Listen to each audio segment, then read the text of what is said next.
he comes back with a man that we remember as Squanto.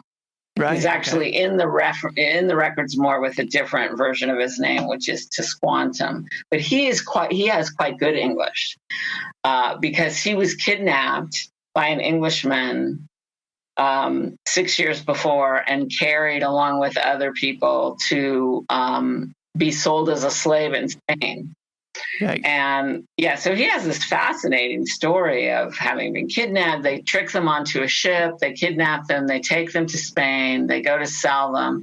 And then for at least some of these men, they come to the attention of some Dominican friars who realize these are natives of the Americas, and natives of the Americas are vassals of the king and cannot be enslaved. And so they actually get them out of being sold as slaves and take them into their community. And, you know, there is a scholar who's working on this right now and trying to track all this and figure out everything. And I don't know how much we know about the Spanish interlude, but he might give us more information eventually. Ooh. But he eventually makes his way back to England, up to England. And then from England, he gets on multiple voyages going toward America. And eventually is able to get back home. Oh, okay. But, you know, he goes, because there's lots of fishing in the North Atlantic that comes out of Europe, and seasonally ships go into the Newfoundland fisheries up in that area where, you know, cod fisheries. And they go in the warmer months and they do all this fishing and they dry the fish and then they bring it back to sell in Europe. And so he can get only so far. Right, yeah.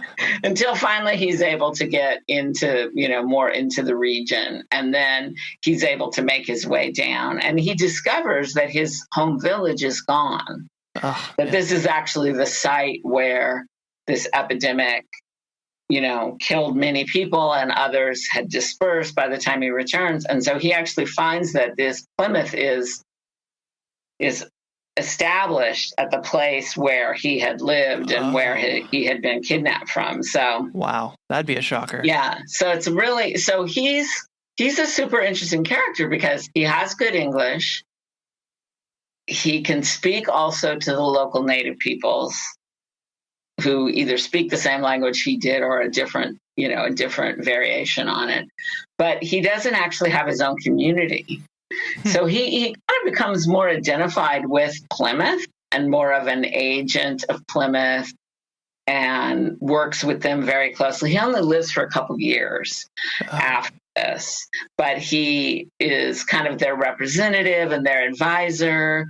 The records are super interesting, though, because it's quite clear he's playing his own game. Like, he's got his own ideas about what he wants to accomplish. And, you know, so occasionally the Plymouth people are upset because he's representing things in a certain way that they, you know, they would rather he not, or, you know, he's maybe trying to, you know, gain his own power in the situation. And so he's a really fascinating character who's, you know, trying to build back up some kind of a local standing for himself.